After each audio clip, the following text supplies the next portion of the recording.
Hello everyone. तो welcome back to our new videos new lecture, जिसमें हम exercise 3.1 के पार्ट 2 को डिस्कस करेंगे, क्योंकि 3.1 काफ़ी लेंदी हो गया था। ठीक है, मतलब पार्ट 1 उसका लेंदी हो गया था, फर्स्ट क्वेश्चन 1 से 3 तक।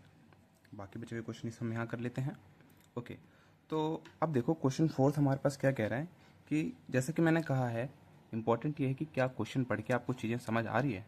ओके, देखो, which of the following linear equation are consistent और inconsistent, if they consistent obtain the solution graphically. अब हमें बताना है इनमें से जो इक्वेशन नीचे दिया गया है उनमें से कौन से कंसिस्टेंट हैं और कौन से इनकंसिस्टेंट हैं, और अगर वो कंसिस्टेंट हैं तो उनके इक्वेशन निकालो ग्राफिकली।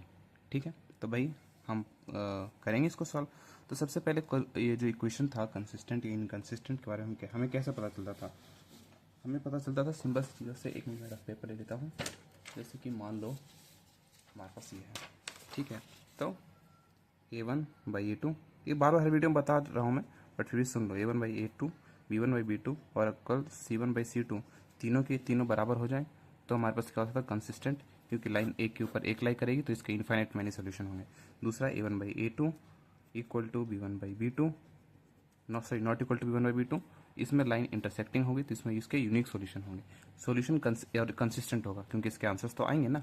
सॉल्यूशन सिर्फ इनकंसिस्टेंट होता था पैरेलल के केस में। A1/A2 बराबर हो जाएगा B1/B2 और बराबर नहीं होगा C1/C2 के। इस केस में हमारे पास लाइन पैरेलल होती थी। A1A2 क्या होता था? इसके इक्वेशंस के कोएफिशिएंट होते थे, है ना। चलो, जैसे हमारे पास यहाँ पर है तो ओके, फिर से तो पहले हम क्या कर लेंगे। यहाँ पर हमारे पास ये इक्वेशंस गिवन है ना, इक्वेशन फर्स्ट गिवन है यहाँ पे, देखो क्लियरली दिख रहा है आपको। तो हम लिखेंगे इक्वेशन फर्स्ट, और यहाँ पर देखो हमारे पास क्या है, A1 1 है, तो हम निकालते हैं पहले A1/A2। A1 कितना है? यहाँ पे x का कोएफिशिएंट 1 है तो 1 आ जाएगा, और यहाँ पे दूसरे क्वेश्चन में कोएफिशिएंट x का 2 है तो 2 आ जाएगा। फिर B1/B2 चेक करते हैं, वो कितना है हमारे पास? 1/2, ये भी 1/2 है, और C1/C2 है। ठीक है, अब देखो जो C1/C2 है ना, आप देखो ऐसे भी कर सकते हो, ऐसे भी क्वेश्चन को किया जा सकता है। जैसे कि ये है हमारे पास x प्लस वाई है, तो आप स्टैंडर्ड फॉर्म में x plus y -5 equal to 0 ऐसे लिख लो। 2x plus 2y -10 equal to 0 लिख लो। ऐसे करके C1/C2 लिखो, या फिर उधर करके भी हम C1/C2 की वैल्यूज को निकाल सकते हैं, कोई दिक्कत वाली बात नहीं है। फिर से जैसे कि मैंने कहा था, पहले भी समझा रखा है कि C1/C2 सेम जगह होनी चाहिए, या तो दोनों इधर हो या दोनों उधर हो। दोनों उधर है तो मेरे को कोई दिक्कत नहीं है उससे, बट ऐसा नहीं हो कि एक C1/C2 उधर है और एक दूसरा C2 इधर है। जो कॉन्स्टेंट टर्म हो दोनों सेम साइड इधर है तो हम लिख सकते हैं, कोई दिक्कत नहीं है। ठीक है, ओके, तो C1/C2 हमारे पास क्या हो जाएगा? यहाँ पे हमारे पास C1 क्या है, तो यहाँ पे हमारे पास C1 क्या हो जाएगा? 5, और C2 हमारे पास हो जाएगा 10। कट के 5 × 5, 5 × 10। तो इस केस में हमारे पास क्या हुआ?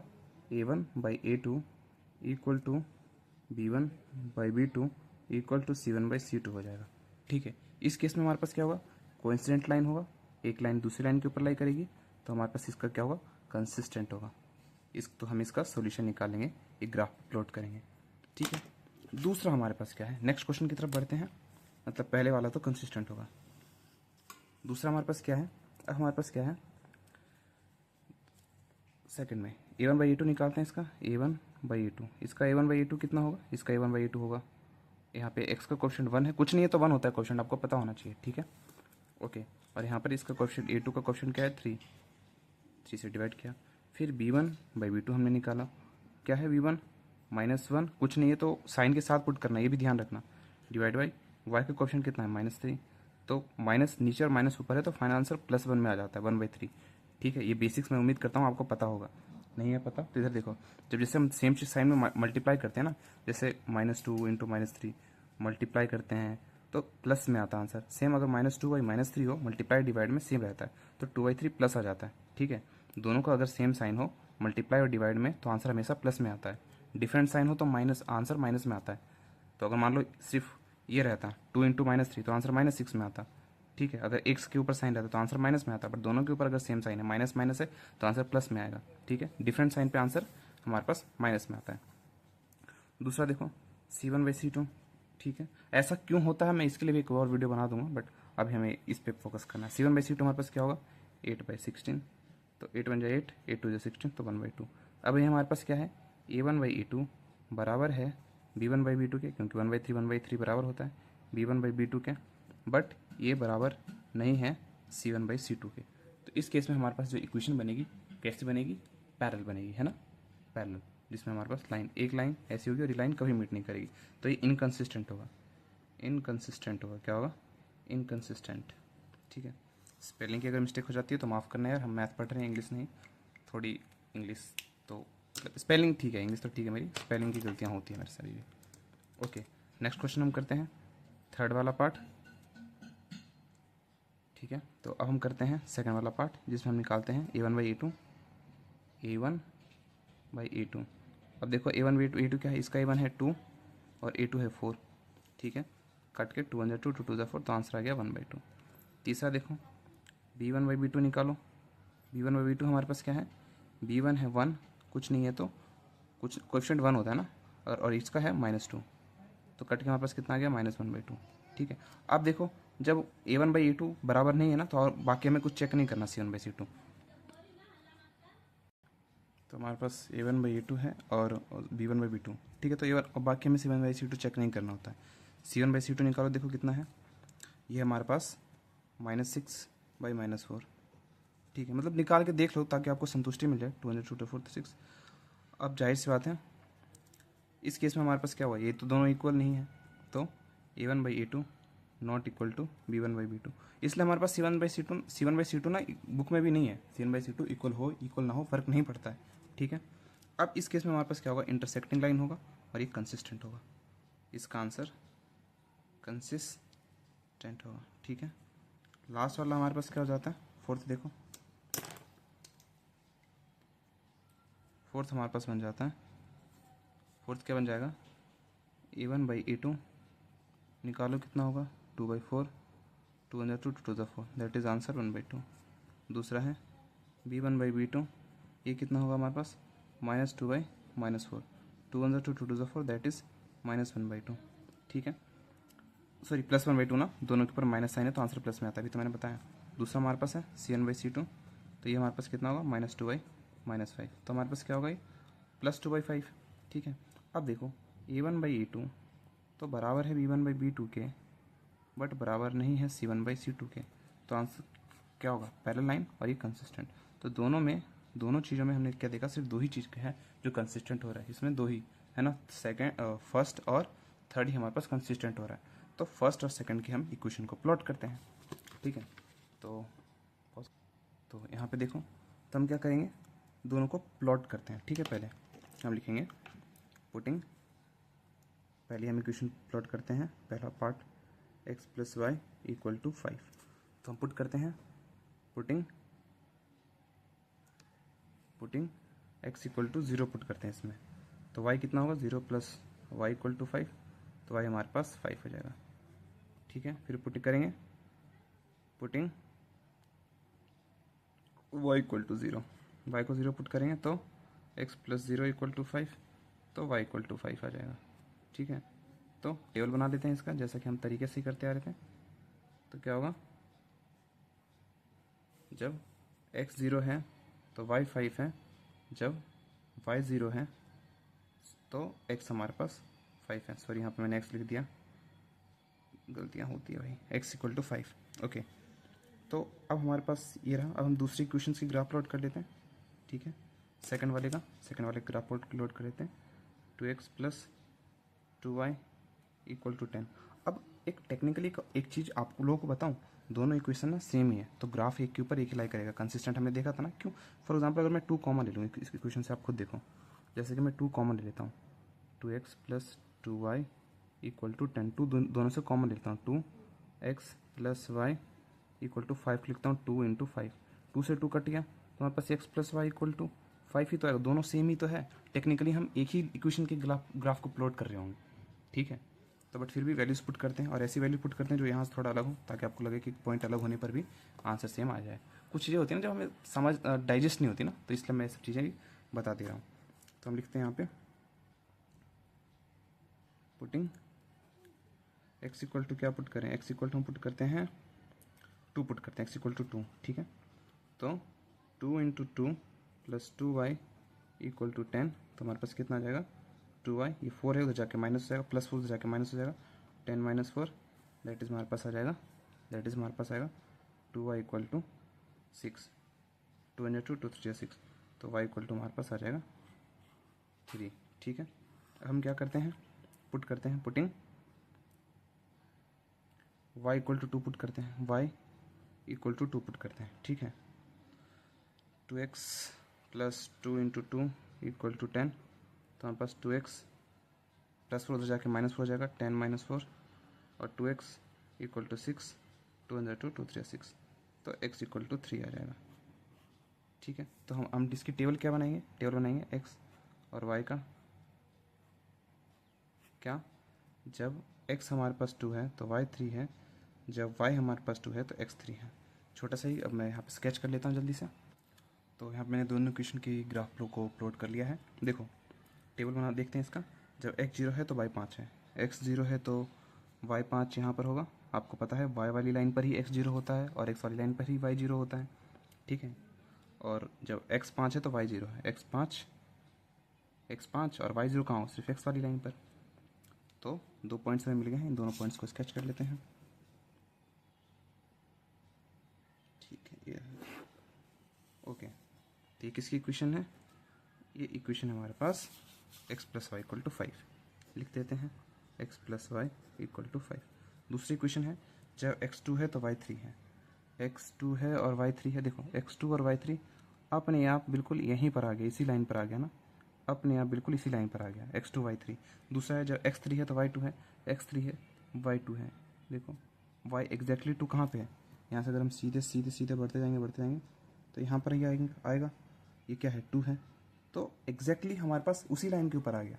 अगर मैं इसको एक मार्कर से स्केच करता हूँ तो देखो स्केच करता हूँ तो ये क्या हो गया, ये एग्जैक्टली डिट्टो वही वाला पॉइंट हो गया ना हमारे पास, ये रहा, ये वही वाला पॉइंट हो, वही वाली लाइन होगी, उसी वही वाली लाइन की बात कर रहे थे हम यहाँ पे। तो हमने देखा ये बात ट्रू होता है, क्या a1/a2 बराबर होगा b1/b2 और बराबर होगा c1/c2 के, तो ग्राफिक स्ट्रेट लाइन, सॉरी दोनों का ग्राफ कोइंसिडेंट होगा, एक के ऊपर एक लाई करेगा।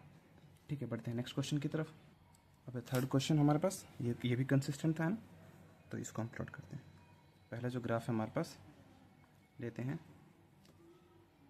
2x + y - 6 = 0, इसको प्लॉट कर लेते हैं, फिर पहले लिखते हैं पुटिंग x = 0, x को 0 पुट करते हैं तो क्या होगा 2 × 0 + y - 6 = 0, -6 हो जाके +6 हो जाएगा और 2 × 0 तो 0 ही होगा, तो 0 को लिखने की जरूरत नहीं, हटा ही दो इसे, y = 6 आ गया हमारे पास। ठीक है, अब क्या करेंगे, पुटिंग y = 0 रख देते हैं, y को 0 रखें तो क्या होगा 2x + 0 - 6 = 0, -6 हो जाके +6 हो जाएगा, तो 2x = 6, 2 × 2 2 3 6, तो x = हमारे पास आ जाएगा 3। इसका टेबल बना लेंगे x और y का, जब x हमारे पास 0 है तो y हमारे पास 6 है, जब y हमारे पास 0 है तो x हमारे पास 3 है। ये बन गया। चलो बढ़ते हैं नेक्स्ट क्वेश्चन की तरफ, जो कि है हमारे पास नेक्स्ट इक्वेशन की तरफ, सॉरी, जो 4x - 2y - 4 = 0। इसमें हम प्लॉट करते हैं वैल्यूज़ को, पुटिंग x = 0, तो 4 × 0 - 2y - 4 = 0, ये तो 0 हो जाएगा, लिखने की जरूरत नहीं है, -2y -4 जाके +4 हो जाएगा, तो +4, 2 × 2 2 2 4 और -y = 2 हो जाएगा। तो हम हमेशा कोई वैल्यूज़ जो हमारे पास रहती है ना, हम हमेशा आंसर चाहते हैं उसका प्लस में, हम हमेशा चाहते हैं आंसर उसका प्लस में। तो इसका हम कैसे करेंगे, तो y को उधर भेज देंगे और 2 को इधर ले आएंगे, तो y उधर जाएगा तो कितना हो जाएगा, -y उधर जाके +y और 2 इधर जाके -2 और -y उधर जाके +y, ये गया हमारे पास। ठीक है, चलिए हाँ, वो ब्लिंक करती है ना बार, तो उसे सेट करना पड़ता है, सॉरी। तो y = -2 हम इसे ऐसे करके लिख सकते हैं, y की वैल्यू आ गई। दूसरा हम क्या करेंगे, पुटिंग y = 0 रखते हैं, y को 0 रखते हैं, 4x - 2 × 0 - 4 = 0, तो हमारे पास क्या होगा 4x, ये 0 लिखने की जरूरत नहीं है, -4 जाके +4, 4 से 4 कट गया, 1, x = 1 आ गया हमारे पास। ठीक है। टेबल बनाएंगे इसका, एक्स और वाई का टेबल हमने बना लिया। टेबल बनाएंगे क्या होगा, जब एक्स 0 है हमारे पास तो वाई -2 है, जब वाई 0 है तो एक्स हमारे पास 1 है। ठीक है, अब मैं यहाँ पे स्केच कर लेता हूँ जल्दी से। तो मैंने ये स्केच कर लिया है। अब हम देखते हैं, इसको प्लॉट करते हैं। एक्स 0 है तो वाई 6 है, एक्स 0 वाई 6 हमारे पास यहाँ पर होता है, वाई वाली लाइन पर एक्स 0 होता है। ठीक है, वाई 6। दूसरा एक्स 3 तो वाई 0, एक्स 3 यहाँ पर, वाई 0 यहाँ पर। इसको हम स्केच कर लेते हैं।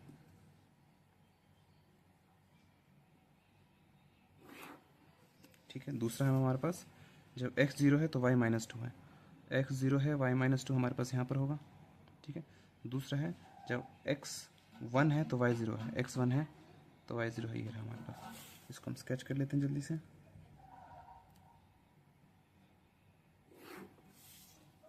ये रहा। तो अब देखो हमारे पास क्या हुआ, इसका कोऑर्डिनेट क्या हुआ, जहाँ पे इंटरसेक्ट कर रहे हैं ये देखो, तो इसका कोऑर्डिनेट क्या हुआ, x2 है और वाई भी 2 है, सॉरी x2 है और वाई भी 2 है। तो क्लियरली हम देख सकते हैं कि इसकी वैल्यूज़ क्या होगी, x = 2 और y = 2। तो हमने ग्राफिकली सॉल्व किया। अच्छा, प्लॉट करते टाइम ना मेरे को भी डर लगता है यार कि वीडियो रिकॉर्ड कर रहे हो और कहीं ग्राफ पॉइंट इधर ऊपर या थोड़ा नीचे हो जाए, बट यहाँ पर जब भी हम सही तरीके से प्लॉट कर रहे हैं, अगर इंटरवल सही लिया है तो ऑटोमेटिकली आंसर हर बार ऑलमोस्ट सेम ही आ रहा है। ऐसा मुझे बिल्कुल नहीं हो रहा कि थोड़ा पॉइंट उधर हो जाए, तुम थोड़ा मुझे ऊपर या नीचे करना पड़ेगा। ये जो आपको दिख रहा है थोड़ा इसमें हुआ है, मेरे को स्केच करने में गलती है, बट बिल्कुल एक 2 पे अप्लाई कर रहा है। चीज़ें अगर आप सही करोगे तो आंसर हमेशा सही आएगा। यही है ब्यूटी मैथमेटिक्स की। बस आपको चीज़ें ठीक करनी होती है, जो आपको जैसे रूल आपको बताया गया है, और आंसर इवेंचुअली सेम ही आएगा। मेरे को भी डर लगता है भाई, फॉर एग्जाम्पल आंसर 2 है और 2 है और मैं 3 और 4 बता दूं, फिर वहाँ पे होता है ना, मतलब गलत हो जाए तो यार बच्चे क्या ही सोचेंगे। यूट्यूब पर पढ़ा रहे हैं, खुद से ग्राफ सही से नहीं बन रहा, बट अगर आप सही से करोगे तो सही बनता है ग्राफ। इवन तो जब मैं क्लास में पढ़ा रहा होता हूँ, मैं वो बोर्ड पर उससे पढ़ाता हूँ मार्कर से, बट इंटरवल ऑलमोस्ट अंदाजे से होता है मेरा, बट वहाँ भी लगभग आंसर ठीक ही आता है, थोड़ा इतना इतना माइनर फर्क होता है। तो क्लियर, बढ़ते हैं हम नेक्स्ट क्वेश्चन की तरफ। ओके, तो हेयर, तो नेक्स्ट क्वेश्चन हमारे पास ये रहा। अब देखो नेक्स्ट क्वेश्चन हमारे पास एक वर्ड प्रॉब्लम है।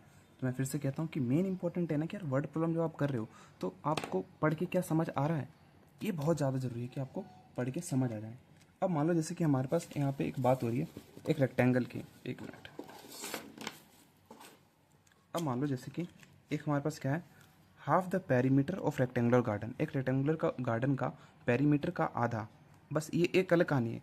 फिर कहानी आगे शुरू होगी। अब ये देखो, whose length is 4 more than its width, पहली क्वेश्चन इससे बनेगी।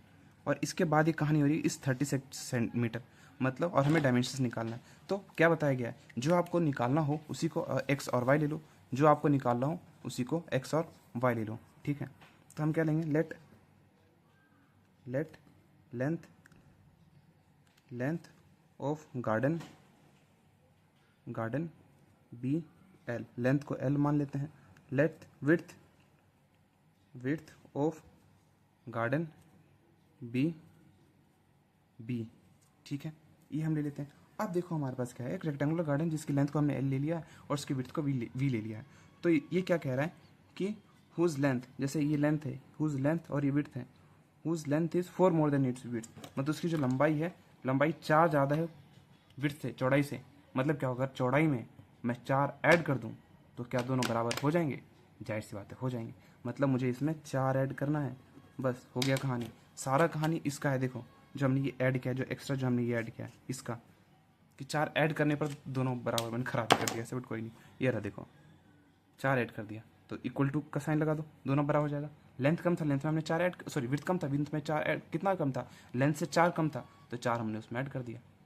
तो इक्वेशन फर्स्ट, इसको अरेंज करके लिख दो, L - B = 4, ये इक्वेशन फर्स्ट बन गया। अच्छा, पेरीमीटर की का मतलब क्या होता है, आउटर बाउंड्री की लेंथ है ना, ये आउटर बाउंड्री की लेंथ। तो पेरीमीटर का क्या फॉर्मूला होता है, पेरीमीटर का फॉर्मूला क्या होता है, हम क्या करते हैं पेरीमीटर में, ये L है तो ये भी L होगा, ये B है तो ये भी B होगा, सबको ऐड कर देते हैं। L प्लस, सॉरी यहाँ पे ग्राफ प्लॉट करना है ना तो यहाँ पे नहीं करते हैं, यहाँ पे करते हैं L plus B plus B, तो 2L + 2B हो जाएगा, है ना, 2 कॉमन ले लेते हैं तो फॉर्मूला हमारे पास L + B हो जाता है। ये निकालना आता ही होगा फॉर्मूला, ठीक है। अब ये पेरीमीटर जो है, इस पेरीमीटर का आधा कर देता हूँ तो 2 से 2 कट गया, मतलब सिर्फ बचेगा L + B। तो यही बोला जा रहा है कि पेरीमीटर का जो आधा है L + B, वो आपको दे रखा है 36 मीटर। ये क्वेश्चन सेकंड बन गया, लो हो गया। ठीक है, ये रहा, बस हो गया, हम डायमेंशंस निकाल लेंगे। अब क्या करेंगे, दोनों इक्वेशन से उनकी हम कोऑर्डिनेट पुट करके वैल्यू निकालते हैं। अब निकालते हैं, पहले सॉल्व करते हैं इसके लिए, ग्राफ पेपर पे दूसरे प्लॉट कर लेंगे। तो हम लिखते हैं पुटिंग, इसको सॉल्व करते हैं, पुटिंग x इक्वल टू 0, जो x को हम 0 पुट करते हैं इस इक्वेशन में, सॉरी x नहीं है, l है ना, l पुटिंग, फिर से लिख लेते हैं putting l equal to 0, l को 0 पुट करते हैं तो 0 माइनस बी इक्वल टू 4, तो माइनस बी इक्वल टू 4। तो हम बताया था ना मैंने कि वेरिएबल हमेशा हम पॉजिटिव में चाहते हैं, तो माइनस बी उधर जाके प्लस बी हो जाएगा, 4 को हम इधर ले जाएंगे, -4 इक्वल टू बी। और हम बाद में ऐसे लिख सकते हैं बी इक्वल टू -4 लिख दो, ऐसे क्या दिक्कत है, ठीक है, लिख सकते हैं ऐसे। फिर हम क्या करते हैं, putting B equal to 0, B को 0 पुट कर दिया तो कितना आ जाएगा, एल माइनस 0 इक्वल टू 4, 0 का कोई महत्व नहीं होता, हटाओ, एल इक्वल टू 4 आ गया। टेबल बनाएंगे इसकी, एल और बी की टेबल बनाएंगे, ठीक है। तो हमारे पास एल कितना आ जाएगा 0, और बी हमारे पास कितना आ जाएगा, बी हो जाएगा हमारे पास -4। दूसरे में हमारे पास क्या हो जाएगा, कहाँ गया, हाँ बी 4 है, जब बी 4 है तो एल हमारे पास 4 आया है। एक मिनट, दोनों same, putting B equal to 0 था ना, 0 लिखा है ना मैंने यार, मैं भी क्या, सॉरी बच्चों, थोड़ा कन्फ्यूजन होता है। जब बी को हमने 0 पुट किया तो एल जो है हमारे पास वो 4 आया है, ठीक है। चलो ये हो गया टेबल। अब सेकंड इक्वेशन की टेबल बनाते हैं, ठीक है, इसकी टेबल बनाते हैं, L plus B equal to 36। अब मुझे ना कुछ ऐसे नंबर पुट करने पर, 36 बहुत बड़ा नंबर है, तो ये आपको सेंस होना चाहिए कि नंबर को यहाँ पे आपको प्लॉट भी करना पड़ेगा, ऐसे नंबर प्लॉट करना है, और इंटरवल कुछ इस तरीके से लेंगे कि कम में ही हमारे पास आंसर हो जाए। तो मैं लेंथ को ले लेता हूँ 12, putting L equal to 12, L को जब 12 पुट करता हूँ तो कितना आ जाएगा, 12 प्लस बी इक्वल टू 36, तो B equal to 36 minus 12, that is B equal to हमारे पास कितना आ जाएगा 24, ठीक है। अब मैं क्या पुट करता हूँ, अब मैं यहाँ पे इसको पुट कर देता हूँ, बी को एल को पुट किया था ना, बी इक्वल टू मैं इसके आसपास ही पुट करते हैं, तो मैं 10 पुट करता हूँ, पुटिंग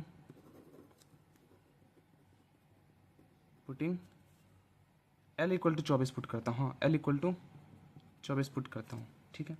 तो 24 प्लस बी इक्वल टू 36, तो बी इक्वल टू 36 माइनस 24, तो बी कितना आ जाएगा, बी हमारे पास 12 आ जाएगा, ठीक है। टेबल बना लेते हैं इसका, एल और बी का, तो हमारे पास क्या हो जाएगा, जब बी हमारे पास, एल हमारे पास 12 है तो बी हमारे पास 24 है, जब हमारे पास एल 24 है तो बी हमारे पास 12 है, ठीक है। अब इसको हम प्लॉट, तो थोड़ा इससे पहले गड़बड़ हो गई थी, ग्राफिक प्लॉट गलत प्लॉट कर लिया था मैंने, ओके। तो बस ये रहा, देखो दोनों लाइन की L minus B equal to 4 और L plus B equal to 36, दोनों की इक्वेशन मैंने बना ली है। पहला हमारे पास पॉइंट क्या था, एल 0 बी माइनस 4, तो मैंने एक्स एक्सिस को एल लिया है, वाई एक्सिस को बी लिया है, तो एल 0 है, एल 0 जाहिर से वाई वाली लाइन पर होगा, बी पर होगा, एल 0 और बी कितना है, बी -4 है, -4 ये रहा हमारे पास। दूसरा है एल 4 है और बी 0 है, बी 0 इस वाली लाइन पर होगा और एल 4, दोनों की इक्वेशन खींची। दूसरा पॉइंट हमारे पास क्या है, एल 12 बी 24, एल 12 लेंथ हमारे पास, एल हमारे पास 12 ये गया और बी 24, ठीक है। तो बी 24 हमारे पास ये रहा और एल 12 ये रहा, तो इस वाले पॉइंट को हमने प्लॉट किया। दूसरा हमारे पास एल 24 बी 12, एल 24 हमारे पास ये रहा और बी 12 ये रहा, दोनों को हमने काटा, यहाँ पे इंटरसेक्ट कर रहे हैं। अब इसका कोऑर्डिनेट क्या होगा, इसका कोऑर्डिनेट देखो, इसका कोऑर्डिनेट ये रहा और इसका कोऑर्डिनेट हमारे पास ये रहा, यहाँ पे दोनों एक दूसरे को इंटरसेक्ट कर रहे हैं, मतलब एल कितना होगा 20 और बी कितना होगा 16, ठीक है। जहाँ पे इंटरसेक्ट कर रहे हैं वहाँ बस आप ग्राफ प्लॉट कर लो, तो ये दोनों इक्वेशंस यहाँ पे इंटरसेक्ट करें। अब देखो उदाहरण के लिए मैंने एक दूसरा ग्राफ, जब मैं दूसरी वीडियो शूट कर रहा था जो कि गलत हो गई थी, ठीक है, तो उसमें मैंने मतलब वीडियो गलत हो गया था, तो देखो उसमें मैंने क्या किया था, उसमें मैंने बी को वाई की जगह लेने पर एक्स एक्सिस पे लिया था, बट ग्राफ अगर सही आपने प्लॉट किया तो दोनों तरीके से कहीं प्लॉट करो आंसर आपका सेम आएगा। यहाँ भी एल जो है, एल मैंने यहाँ पे लिया है, देखो एल 20 आया, यहाँ पर हमारे पास कितना, ये भी 16 है, तो दोनों तरीकों से आंसर सेम आएगा, ठीक है। बस ये है कि आपको जो चीज़ें बताई गई है उनको सही से प्लॉट करो, बेसिक्स को स्ट्रॉन्ग रखो, बस बाकी सब आंसर आराम से अपने आप आएगा। ठीक है, चलो बढ़ते हैं नेक्स्ट क्वेश्चन की तरफ। वीडियो काफ़ी लेंदी होता जा रहा है। ओके, नेक्स्ट क्वेश्चन हमारे पास 6th है। वो क्या कह रहा है? वो कुछ नहीं कह रहा भाई। वो कह रहा है हमारे पास एक क्वेश्चन है 2x + 3y इतना, राइट लीनियर क्वेश्चन, आप बताओ दो वेरिएबल में, जो कि एक इंटरसेक्टिंग लाइन को रिप्रेजेंट कर रहा हो। इंटरसेक्टिंग लाइन के लिए क्या था भाई? a1/a2 बराबर नहीं होना चाहिए b1/b2 के। ठीक है, मेन यही था, बाकी कुछ भी। तो मतलब इसके लिए मैं इंटरसेक्टिंग कर रहा हूँ, तो दूसरी कोई भी 3x + 5y - 7 = 0 ये कर दो। जाहिर सी बात है, यहाँ पे देख सकते हैं ना, 2/3 और यहाँ पे a1/a2, दूसरा है 3/5, ये दोनों बराबर नहीं है, तो हमारे पास इंटरसेक्टिंग लाइन हो जाएगा। इजी था ये क्वेश्चन ही तो। पैरेलल लाइन के लिए क्या होगा? पूरी क्वेश्चन को सेम रखो। 4x जैसे हमारे पास ये है ना, 2x + 3y - 8 = 0, तो आप क्या लिखोगे? 4x, 2 से मल्टीप्लाई करो, इसको 6x कर दो, 6y, और इसको अलग रखो बस। ठीक है, इसको 7 रख दो, = 0। तो यहाँ पे क्या होगा? a1/a2 बराबर हो जाएगा b1/b2 के, है ना, क्योंकि 2 का मल्टीपल है ना। देखो 2/4 और 3/6 काट के देखो, 2 × 2 2 × 4, 3 × 3 3 × 6, तो 1/2 बराबर 1/2 होगा।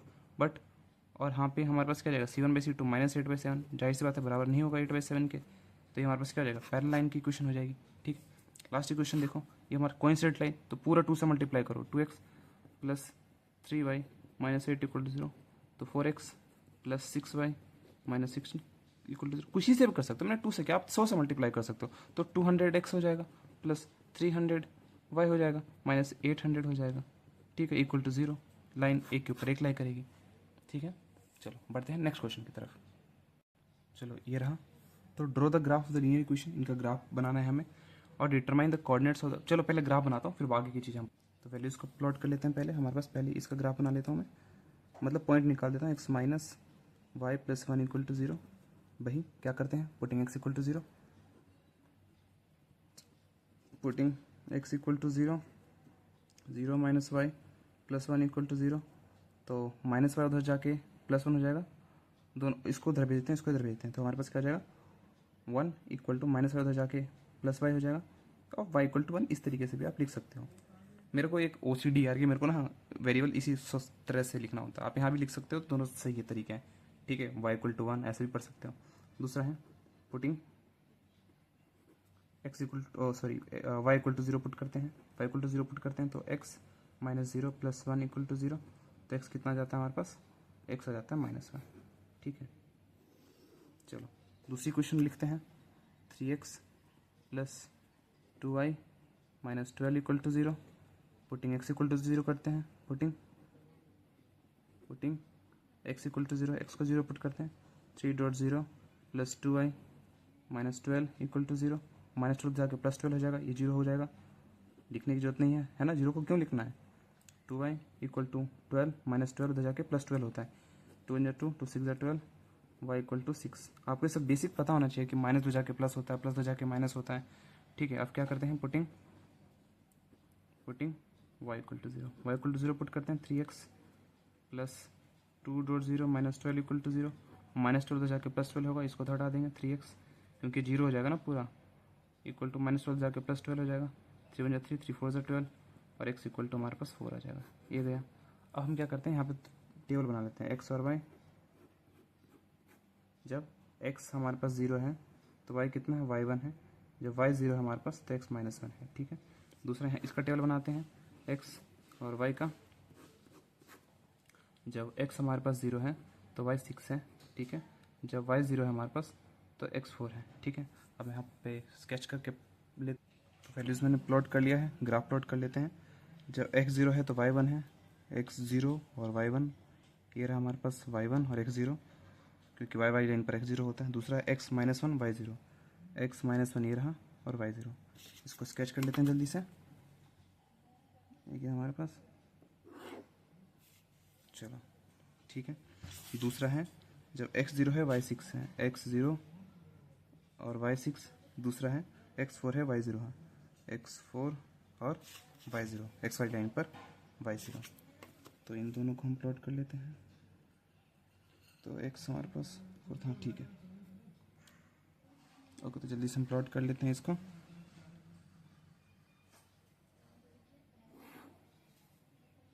ये गया, ये गया, ओके, हमने ग्राफ तो प्लॉट कर लिया। हमसे वो क्या रहा है, अब कहाँ इंटरसेक्ट कर रहे हैं, ठीक है, इसको देख लेते हैं। अब देखो क्वेश्चन हमारे पास क्या कह रहा है, क्वेश्चन हमारे पास कह रहा है ग्राफ बनाओ इन दोनों का, determine the coordinate of the vertices of the triangle. ये ट्राइंगल बन रहा है ना, उस ये जो ट्राइंगल बन रहा है इसके कोने निकालो, तो इसका कोऑर्डिनेट क्या होगा, इसका कोऑर्डिनेट हो जाएगा, अगर हमारे पास ये ए बी सी कोई ट्राइंगल ले लेते हैं तो इसका कोऑर्डिनेट कितना हो जाएगा, हमने देख रखा था x 4 है और y 0 है, पहले x को लिखते हैं बाद में y को।